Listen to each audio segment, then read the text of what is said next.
present for the entire Zoom session and who complete the evaluation prior to that deadline.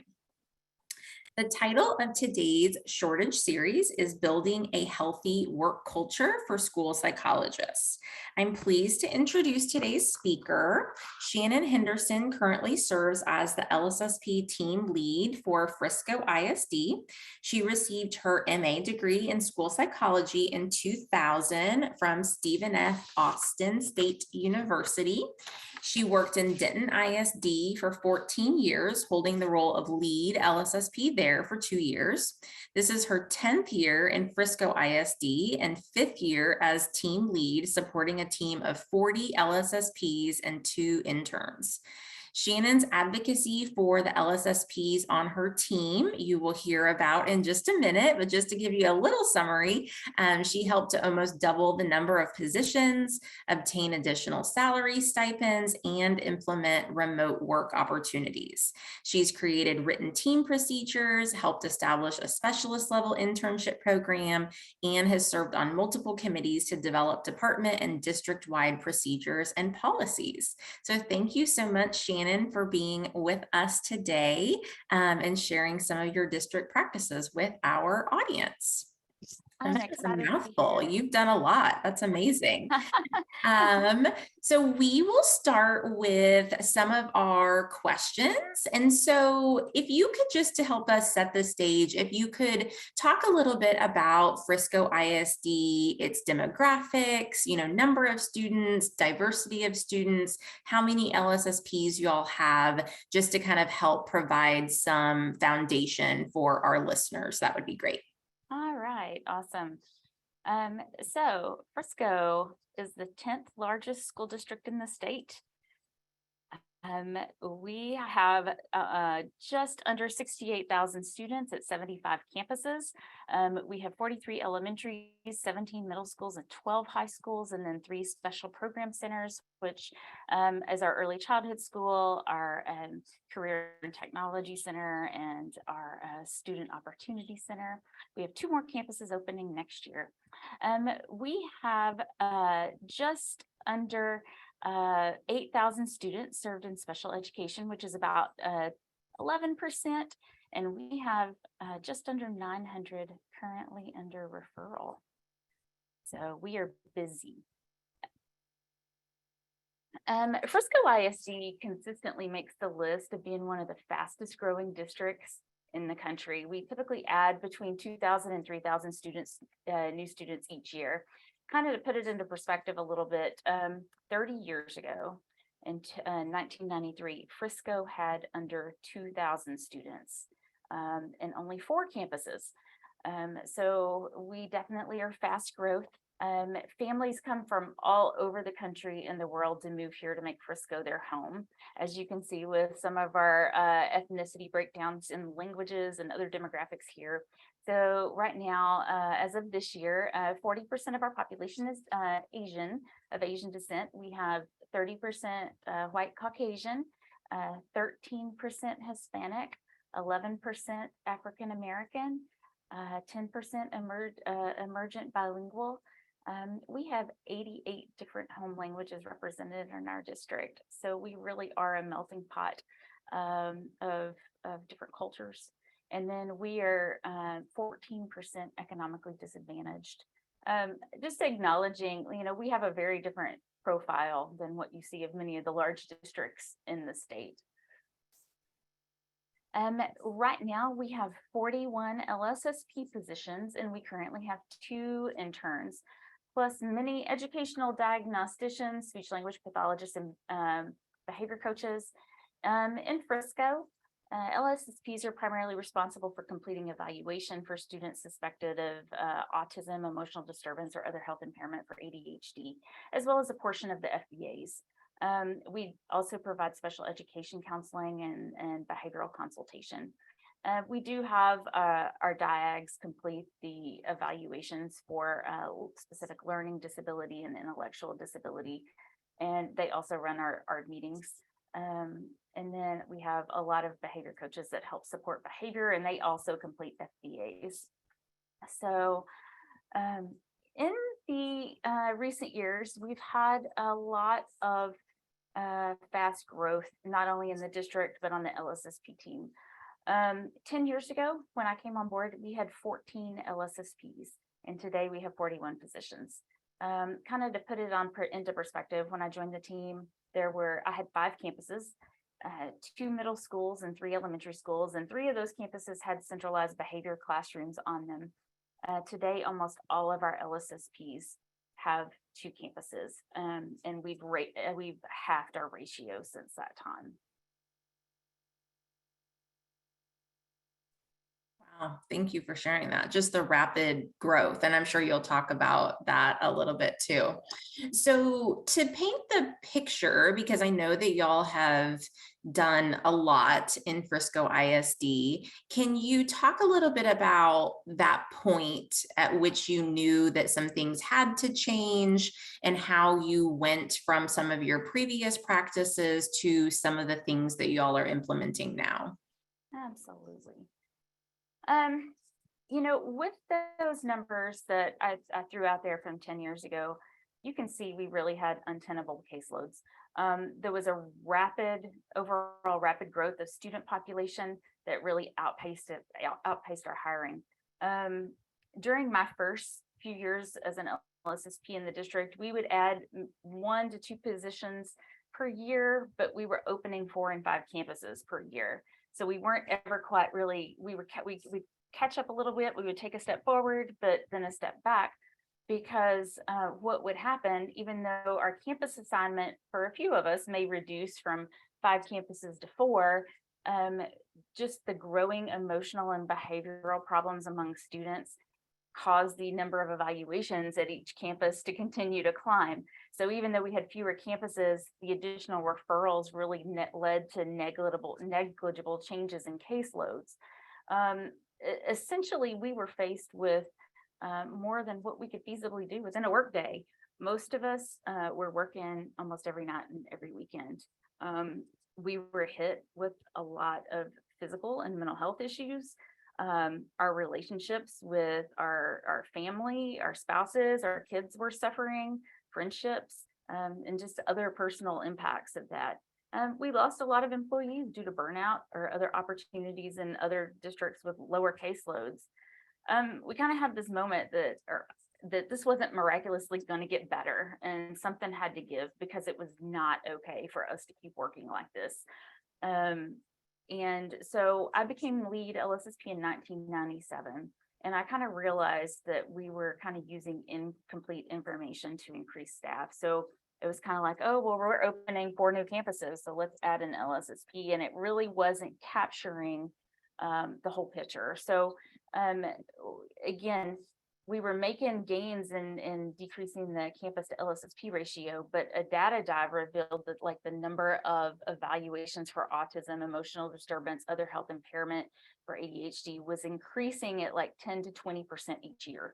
And then the percentage of the students with those particular disabilities became a larger and larger part of the overall special education population. But then our team was only increasing 7 to 10% a year, so we weren't keeping up.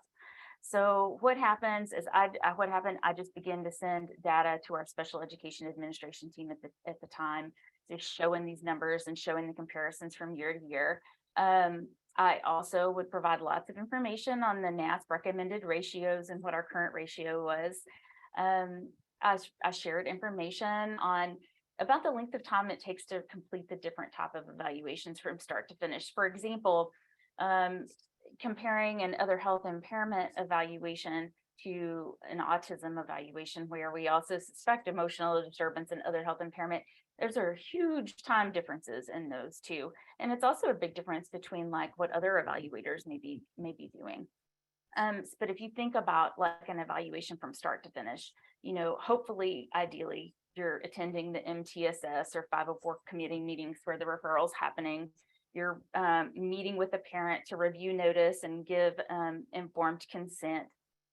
You're planning for evaluation. You're conducting parent-teacher interviews, doing multiple observations, sending out scoring and analyzing rating scales, doing the direct testing, collaborating with the multidisciplinary team. determining the conclusions, writing the report, discussing it with the parents, drafting an educational plan, attending the ARD meeting. So you put all that together, we're looking at like 8 to 20 hours per evaluation. And it's a lot. And I don't think sometimes our leadership realizes just how time intensive they are, and these evaluations are. So what starts happening is we start cutting corners to make it happen. We write less and less. We maybe don't do as many observations as we need to, or skip going to the referral meeting, and it just created a situation where we weren't able to do quality best practices of evaluation. So a year after I became lead, I shared all this information. It didn't really have the yield I was hoping it would have, because we only grew by 2 positions that year. But I really do think that this was due in part by our special education director at the time. She really didn't have strong advocacy skills, and to be honest, didn't seem to have the ear of upper leadership. The following year, I continued my data collection, and then School Psychology Awareness Week came around, and I decided to go out on a limb, and I got bold and sent all the upper administration in the district, plus the Board of Trustees, the NASP infographic that came out that year about school psychologist training and recommended ratios. All the emails I sent, I heard back from our chief academic officer, who happened to be over our special education director at the time, and she asked to meet with me. And so I took that opportunity to share with her that just because we're so bogged down with evaluations, that we didn't have the time or the bandwidth to utilize our other skills to support student achievement and behavior and mental health, which continued to get increasingly worse. Now, I do want to put a disclaimer out there. This could have turned out badly for me doing this, because there was some conversation about me violating the chain of communication. So luckily I was forgiven. But coincidentally, about that same time, our district contracted with Stetson and Associates to do a review of our special education program. My review with them in a former district or my experience with them in a former district was not good. But this time it was a lot more positive experience. As part of the review, they interviewed some LSSPs and had us complete surveys. Among their findings, they concluded that we had insufficient number of evaluators based on our caseloads and our workload responsibilities. So I think the Stetson report, together with the subsequent change in our leadership, helped us add 5 positions the following year, 8 more the year after that. We had another leadership shift in 2021, with one of our well-respected directors being promoted to executive director. And with that, there was some shifting at the director and coordinator level, and the LSSP team was assigned a new coordinator and director. And then we received 4 more positions for 2022 and 2023. So this kind of sets the stage for all the good things that I'm about to share. I forgot to advance the slide. Sorry about that. No, you're fine. Thank you for sharing all of that. So that's a good lead in. I think it's good for the audience to hear like the historical perspective, and kind of what led to some of the shift.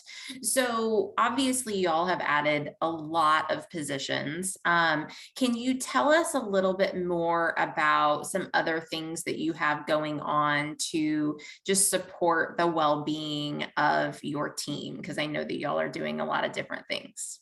Yeah, for sure.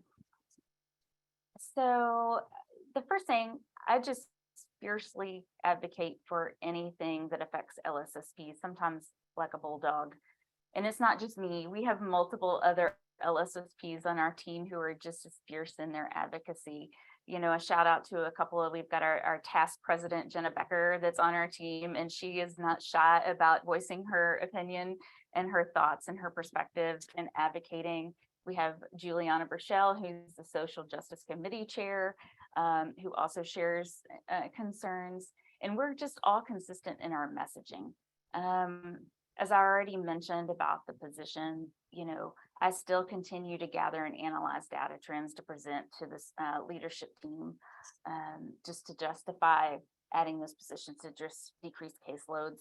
Um, so also in an effort to connect work with the shortage to grow our own, we were able to advocate for paid internship positions, and it's been really exciting having young LSSPs to be, and then hopefully we hire those LSSPs who are enthusiastic about learning and continuing to build their skill set. Helps just the team stay more positive. And as the interns have become more experienced, they've also been a huge help in relieving some of the caseloads of the other LSSPs as they've gotten built up their bandwidths to do that. One of the other things that we've really advocated for is an increase in pay. So every time I see an article or a Facebook post about a district giving a raise or offering a higher salary or offering a sign-on bonus, I've started seeing some of those recently. I screenshot that and I send it right up to the top with our executive director. Of course, copy in my director and lead on it as well. Last year, I gathered data on salaries from surrounding districts, stipends, insurance contributions, all of those little things. And anytime someone declines a position with us because of salary, I mean, I try to convince them to tell me what it is so that I know, what we're up against, because salary is kind of one of those things that's kind of hush hush. And I will say the information that I've gotten and shared, I think helped us get definitely a percentage raise last year. We got some stipends added that we had not had in the past. I was really hoping for a change in pay grade that would put us kind of over the top with other districts, but that kind of gets beyond, that's HR at that point. And, they have their comparison districts they get information from, which isn't necessarily what our surrounding districts, which is kind of odd, but they have told us that they were going to look into it, which I'm hopeful about. I think the thing that everybody probably wants to know about is the remote work. So how that kind of got started was every time, started seeing last year, again, I think in an effort to address a shortage, a couple of smaller districts around us, it popped up on Facebook that they were offering, remote work opportunities for 1 day a week or, something like that. So of course I screenshotted it and texted it to our executive director and my managing director. And I want to give credit where credit is due because our special education leadership team took it and ran with it. So I'm going to talk a little bit more on where my next slide comes in about what's the overall department has done to support team culture and some of the steps they took to do that, because I just sent them the information that other people were doing and they jumped on it, and it was super exciting to see all that come out. So, one of the other things that we do from an advocacy standpoint is I just really try to educate our supervising coordinators and directors on all things related to our practices in LSSP, the training we have, the best approaches when working with our team, that sort of thing. I get mixed results with that. I think the majority of our coordinators and directors are super recognize the skill set we bring to the table and want our environment and kind of respect some of the things with ethics and limitations and things like that. There's a few others that still struggle with that, but they're all very receptive to hearing me. And then one of just the other thing is just listening for any concerns of the team and the department and taking that information forward. All right. So one of the other ways that I support kind of a healthy workflow, healthy work culture is gathering monthly workflow data. I do things, and I didn't come up with this idea. This is something that the lead before me had created, but I don't just gather, I kind of took it a next step further. I don't just gather information on the number of evaluations. I added in like the amount of time that you do counseling. I took the type, I started gathering information on the type of evaluation you're doing, because again, all evaluations are not equal on the amount of time. And so I was going to show you guys, I did, because I know the group last time shared a little bit about their workflow document. So I was going to share what this looks like for me. So you can see here, I have a column that kind of just counts the sheer number of evaluations where a disability condition is being measured for the first time. I didn't want to necessarily say an initial evaluation, because sometimes a student may be speech impaired or have another disability, and we're looking at autism for the first time. And so I wanted to really capture how many hours would be involved in that. So, and then this workflow breaks it down into the type of eval. And you'll see on the next sheet, it's going to give each type of eval a certain weight. But then obviously I asked about the type of reevaluations, how many reads you think you might be writing. I know it's kind of hard to predict, you know, sometimes in advance, but if we know a reeval is coming up and the ARD's already on the calendar, we start hearing, hey, we're going to schedule an ARD because we need to ask for more testing, you know that you're going to be doing that. I also gather information on if you will include an SBA in that evaluation. Is there going to be a counseling evaluation? And then I gather information on the number of minutes of special education services that you provide, and the number of psych consult minutes, or the number of students on psych consult. And I can't point to it under my cursor because the images of myself and Elise are covering it from my view from the Zoom. But if you can see there, I have a drop down and it asks people how they're feeling. And that to me is a really important part, because I want to know if you're feeling overwhelmed, if you think you might need to ask for help, or if you really need help. I want people to know that. Also, you'll see on here that I have information for them to put, just any additional information about their caseload that may be good to know, like they've had a lot of manifestation determination meetings recently, or they have an advocate involved, or they're in due process, something that takes a whole lot of time that is also impacting the workload. And then I have a place there for giving shout outs to your teammates, because we definitely want to acknowledge what the other people are doing. Every LSSP has a tab on this spreadsheet, so everybody would fill out their own tab. And then at the end, it has this information about, it kind of compiles all the data. And if you can see here, it's got at the very top on line 2, there's different values. You'll see 15, 10, 8, 16, 11 across the board. And basically, once it takes the number from that other tab and pulls it into here and then multiplies it times that, and that is the number of hours that's expected to do the evaluation. So if you've got somebody that's sitting at, let's say 4 ADHD evals versus someone sitting at 4, what I like to call trifecta, what we call trifectas, or the AUEDOHI evals, it weighs those differently. And then if you've got someone that's sitting at a high school that has a lot of counseling, it takes that into consideration. So it kind of equalizes that all out. So then at the end of the month, what I do, or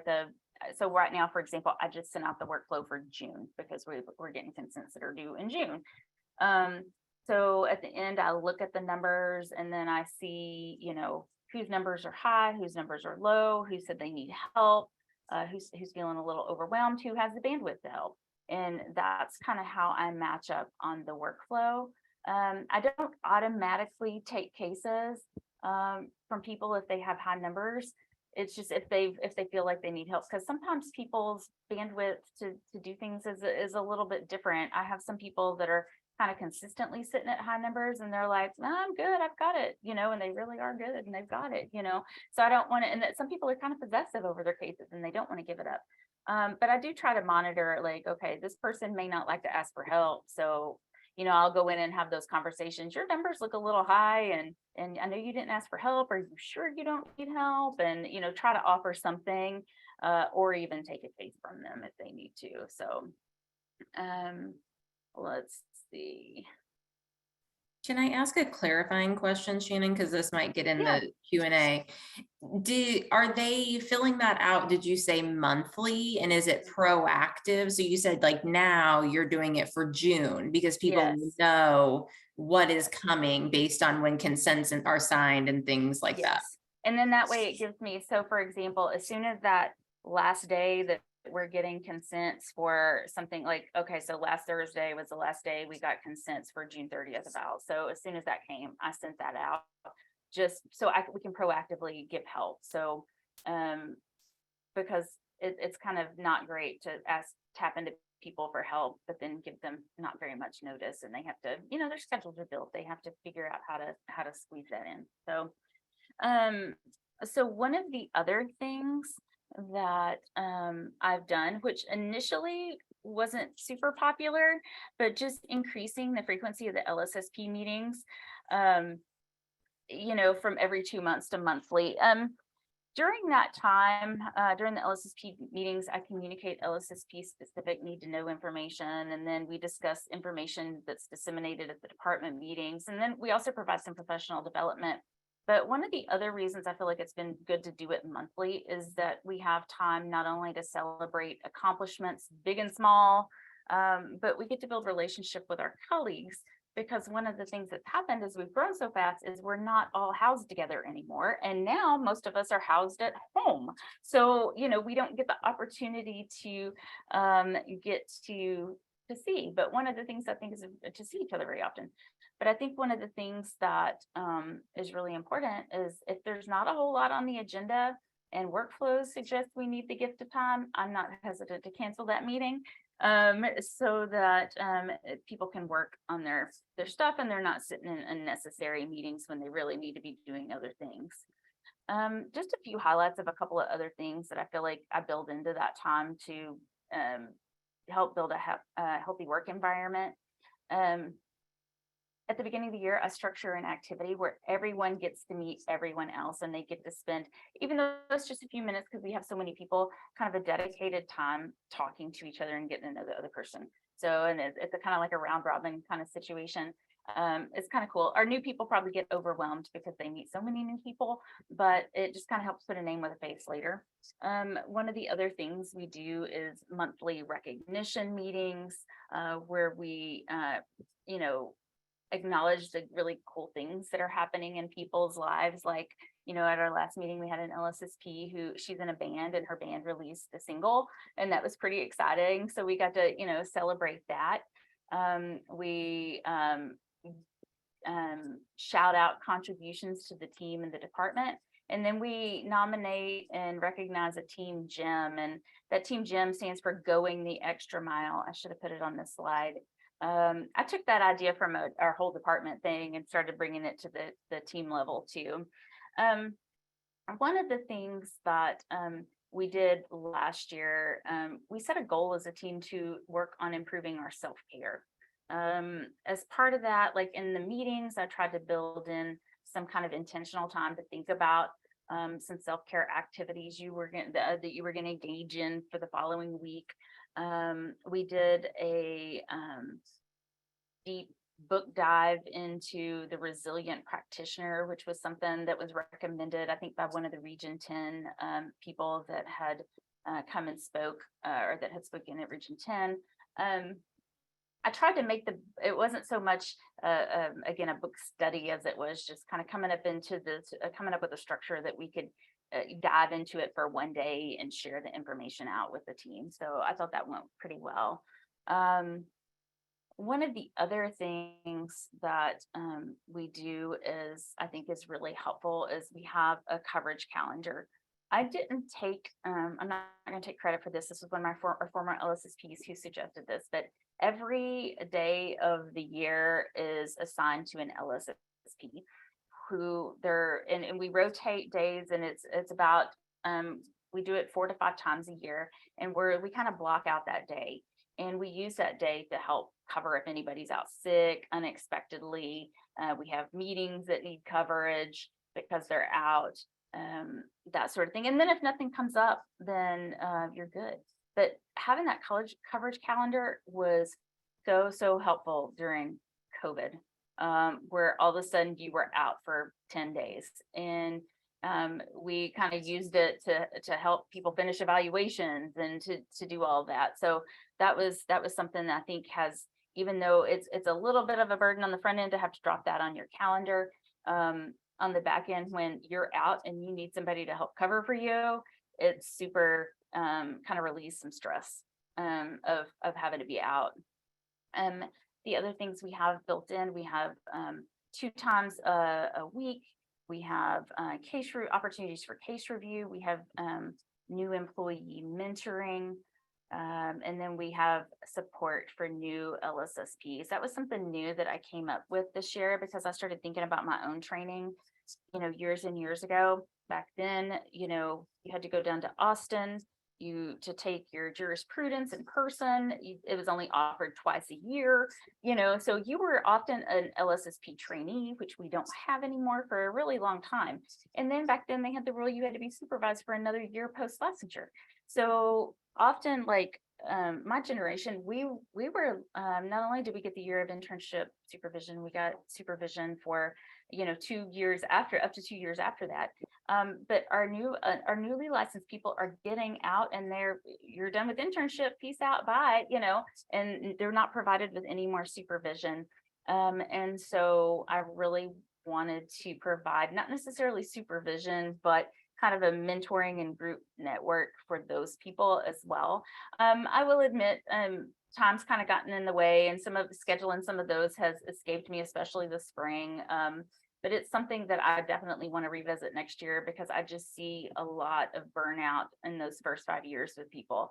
So I want to kind of try to help them feel like they have a support there. Let's see.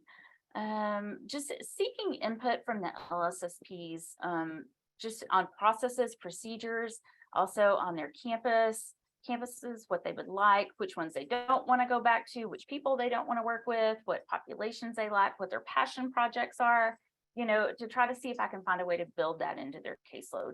Obviously, if I've got somebody that really loves evaluation, they might be a better fit at an elementary level where they don't have a lot of counseling, especially if they don't like counseling, versus, you've got somebody that really, really loves counseling.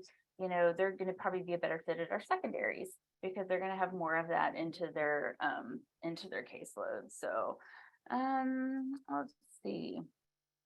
We've, over the past few years, once COVID we did LSP socials before, and then we took a break during COVID. We actually did some Zoom happy hours, but we picked back up last year with our LSSP socials. We've had mixed results with this. You've got some people that they're just done with work, and either they're done emotionally and mentally, or they're really compartmentalized, like, this is my own time. I need to go be with my kids and take them to their practices. I don't have time for this. But then there's some people who just really seem to enjoy doing the social. So let's see. And then I'm going to give Jenna Becker credit for this. We have a team chat that most of our LSSPs are a part of. You can kind of opt into it because it's not an official work Frisco ISD chat. But I have found that it's a great place for people to come on and encourage each other, vent frustrations, sometimes ask work-related questions. I prefer them to ask them through official avenues like our official FISD chat, but they seem to really kind of go back to this team chat, the informal off-the-record team chat to ask their questions. But anyway, it's really important that people have a safe space to share concerns and feel heard.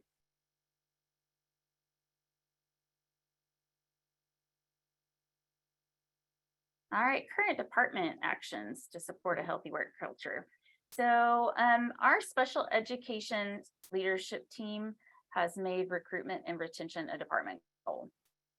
So there's some overlap between some of the things we're doing and some of the things they're doing. Obviously, they're trying to increase staff, and that is a priority. But here's the cool thing. they're really boldly going with that. It's kind of like, not that, oh, we could use a couple of extra positions. They're saying this is what we need to get by, and they're taking it, and they have the ear of the upper district leadership, which is really exciting. They were the ones that last year, when we had the district announce their raises, initially it was just going to be the teachers included in that raises. And they went and advocated for all the special ed itinerant staff to be a part of that. Our executive director, advocated for us to get stipends to help bring us up to what other districts around us were paying, if not surpass it a little bit. We were the first district of our size to buy into remote work. Not only did we match what other districts were doing, we really upped the ante. And we have the most flexible remote work opportunities that honestly I've heard when I hear about what other districts are doing. Really kind of in our district, the precedent was set since COVID that some of our administrative staff were being able to work remotely due to space limitations. But the SPED itinerant staff was the first group that actually works directly with students that to be considered for remote work. Before beginning this, they surveyed and sought buy-in from the campus administrators to see if it was something they would be supportive of. I think probably what helps us is that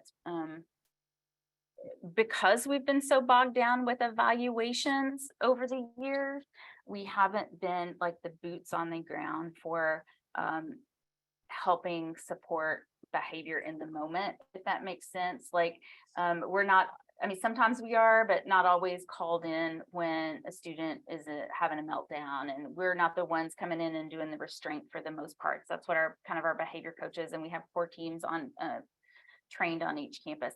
So I think when I hear about other districts that kind of struggle to get the buy-in, I think that's part of where the struggle is, because we count on our LSSPs. They're the ones that come in and do the restraints. And yes, we're involved in some of that, but not to the same degree, I think, that we see on at other districts. So at the beginning of the year, we wanted all of our staff to start off on campus so they could build those relationships with the campus, their campus administrators, the campus staff, their evaluation team. But then after about 4 weeks, they were able to go to an informational session where they opted in and signed a contract that they would, meet the requirements of being able to maintain remote work privileges. So, like, for example, they had to be available for phone calls or emails. While it would be great to be on vacation in Cabo, we had to be within 1 hour, like be able to report to work within 1 hour. Give or take a little bit, obviously, if you maybe lived in, a little further than that, but most of our people don't drive further than an hour to work. So we wanted that in case there was some sort of crisis situation and then we needed people here to deal with that. It was contingent on meeting evaluation timelines, completing service logs. And then one of the things that was really important that they were trying to emphasize is signing in on campuses when you are here. There was some changes happened. We got audited by Medicaid because we were taking too long to do our service logs. And with the Uvalde tragedies, they were really wanting to make sure, button up the safety and security procedures and want to know who's on campus. And we've kind of gotten complacent about coming in the back door, not signing in, that sort of thing. So that was one of the things they wanted us to really kind of work on improving. And there's been some people who were kind of like, yeah, they say that every year, but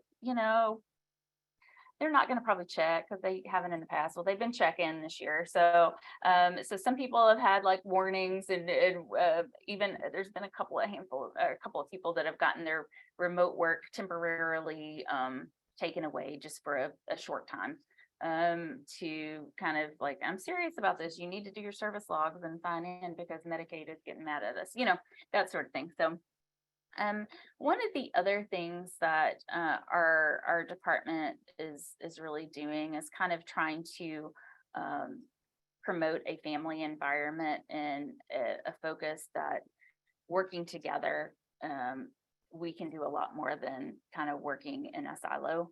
And so, like, I wanted to share you can see it was in the background of my slide, but this is our family wall that kind of emphasizes, everybody kind of brought in a picture, and that, just kind of to remind people that we are more than just, a worker here. We have a family, and that family is important, but then we're also a work family too. And then this is an example of one of the things that, we have hanging on the wall up here, that we want to, again, that working together is better than being in a silo. And, we want to see, I'm not saying that correctly. Trust, compassion, honesty, consistency, communication, inclusivity, accountability, respect, and reliability. And that if we have all those things in healthy levels, we're gonna be happier, and we're gonna feel supported, and we're gonna have a balance and be accepted, and we want to treat others with, kindness, all that kind of good stuff.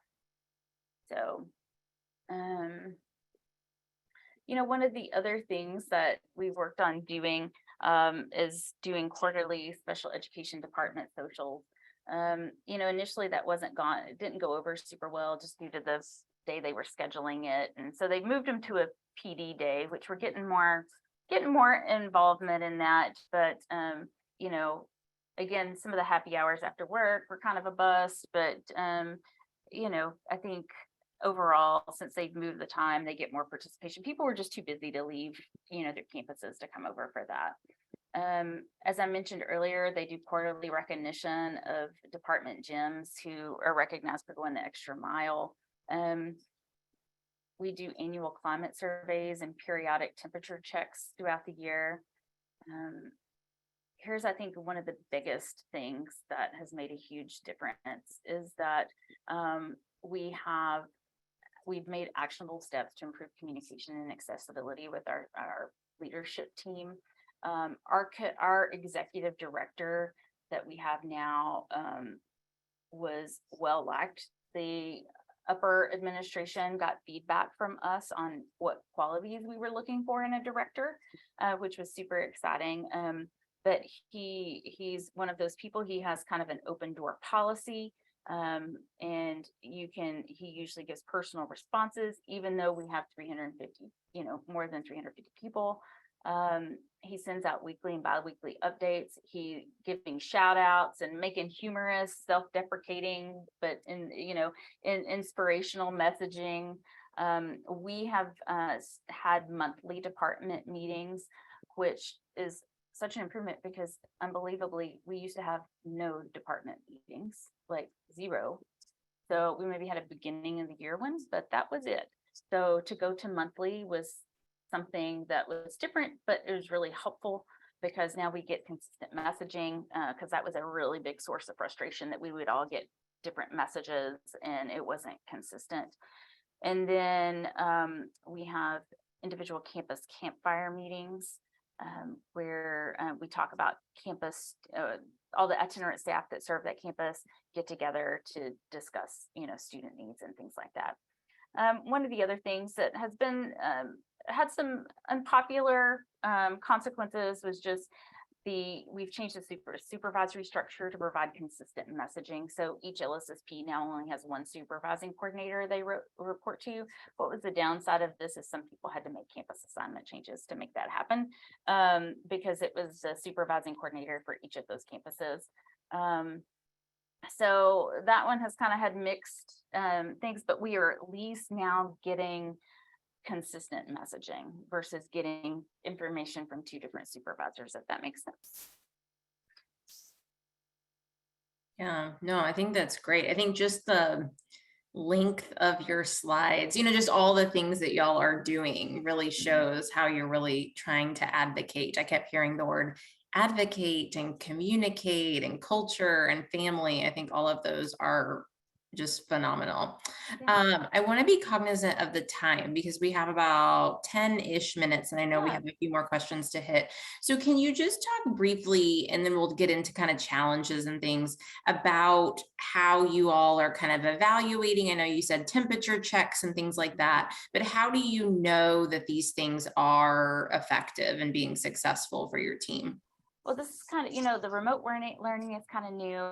Obviously, getting new positions and advocating for that, can't go wrong with that, right? Like if we have new positions, our caseloads are decreasing, we're keeping track of that. As I mentioned, the climate checks and surveys, they are keeping data because the retention and recruitment is a department goal. They're keeping data on the number of resignations and the whys. I'm not sure how honest people are being when they formally fill out that questionnaire, because I know many of them don't want to burn a bridge, but I do, if I hear of something that I'm not sure they're sharing, when they resign or leave, I will kind of share that information. I feel like most people are usually honest with me about why they're leaving. On the LSSP team, for the past couple of years, we collected survey data regarding the climate of the team. This is probably a current growth area because I haven't collected any quantifiable data recently. So, but I do try to feel, approachable and listen to their concerns so that I can speak, hopefully they can speak freely. So I do seek out feedback from them on what's working and what doesn't work, either in person at our meetings, through surveys. So Yeah, thank you for that. And I know you've talked a lot about advocacy. I think that's kind of been a theme of, just having those conversations, sharing data, sharing infographics. Is there anything else that you want to add about that? And just I guess for our listeners, if they are not comfortable with advocacy, or that isn't something that they have taken on before, how might they kind of approach that, and what have you found is helpful? I would just say that it's really important, I feel like, to build trust with your, leadership team, to build those relationships with them. Again, gather data. And then one thing I learned is to present it as succinctly as possible. Because I know when I was first trying to do this, I would have 4 pages of stuff. And finally, one of them told me, this is too much. Like, can you condense it down? So try to capture as much as you can in the picture without, doing too much. Um, you know, when sharing concerns, I try to talk professionally, but honestly. And again, I think it's helpful when you have an open door with your leadership. I've learned that there's so many things that need to be changed. I've learned to pick my battles and prioritize. But I will tell you, I will go out on a limb for my non-negotiables. I think, you know, I think that's important. You don't want to go so far off you fall off the limb or break the limb, but just go out there. I thought it's helpful just when it gets defeating if somebody just keeps coming to you and complaining and asking for more and more and more. So I do really try to recognize the efforts that has been made, and the changes that I've seen and how it's positively impacting the team, and also acknowledging that we're not the only team that reports to them, and they may have other pressing issues they're dealing with. If we have 1 opening left, but the SLP team is sitting there with 5 openings, our needs are not going to be as pressing potentially as another group. And so I try to acknowledge that. But then, so I do that before I ask for more. I kind of got like the sandwich, method for giving constructive feedback. Like, this is what's going on really great. This is what I've loved. And then, this is something that could really help. And then, that sort of thing. So. Yeah, thank you for that. And then just in the last couple of minutes, because we do have the Q&A isn't overly large, so hopefully we can hit a few of those. But if you can just kind of close with some brief challenges, like things that are going well, and some takeaways for our listeners before we jump into the Q&A. I think these challenges have evolved over time. Initially it was the fast growth, lack of strong leadership, lack of communication. Now it's a little more like, now that all the COVID funding is gone, it's more budget restraints. just those different needs of the different groups have to be balanced. I will say having a strong leadership team is really essential. However, they're also limited that they can only do so much. They have to get approval from those in upper administration, from HR, from the board of trustees, who may not fully understand what LSSPs bring to the table. As far as, things that are going well, despite setbacks from time to time, overall, we've made continued progress in creating a healthy work environment. I feel like right now, where we're at with our leadership, feedback is solicited, heard, and considered more frequently. And then our advocacy has has resulted in increased staff, decreased caseloads, salary improvement, remote work, where things are improving. As far as, I don't think you asked that, but it was on the slide about just advice that I would give. I would say definitely build those relationships with your leadership team. Talk up how LSSPs can be used to support student achievement and behavior. But sometimes our caseloads with evaluations impact our availability. Collect data from multiple sources to build your case. Get anecdotal input and give a voice to those on your team. Consider and acknowledge all the perspectives. Ironically, it's almost like much the same way we pull together data for an evaluation report and give services to our students. And then, finally, I think get to know your colleagues, ask questions about them personally, ask about the vacation, how they're doing with the breakup, how the wedding planning's going, how the house hunt's going. I want to see baby pics.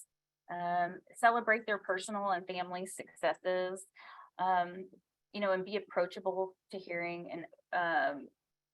concerns, check in on the problems, ask for updates, lend a hand, and just, bring that human element back to our job. So much of our job requires emotional investment.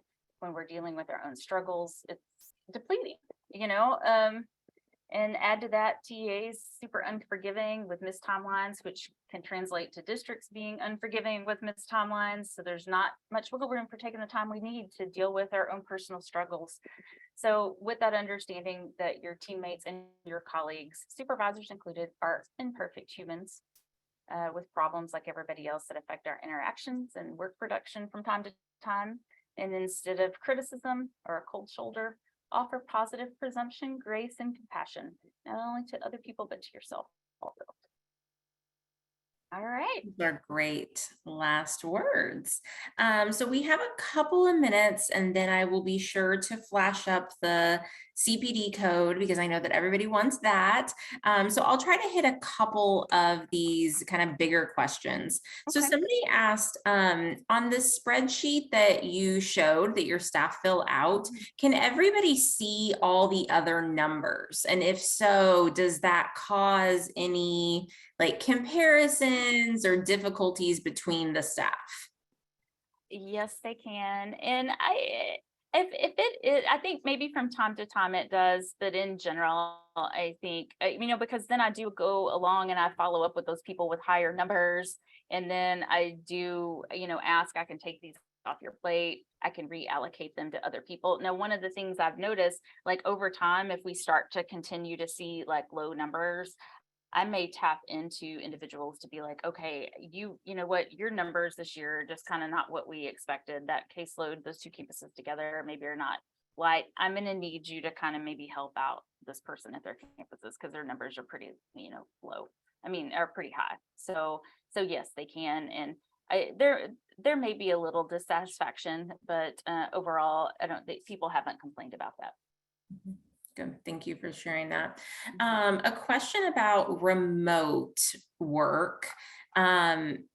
Someone asked, was there any pushback from upper leadership? Because I'm assuming that there are other district staff like teachers that cannot work remotely. So how was that at a systemic level in advocating for that?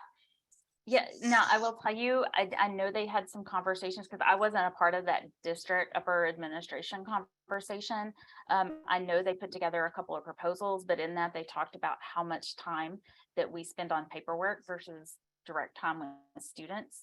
And so where that magic number came up with, and I don't even think I ended up sharing what we can do. So it was taking into consideration that we spend about 60% of our time on paperwork.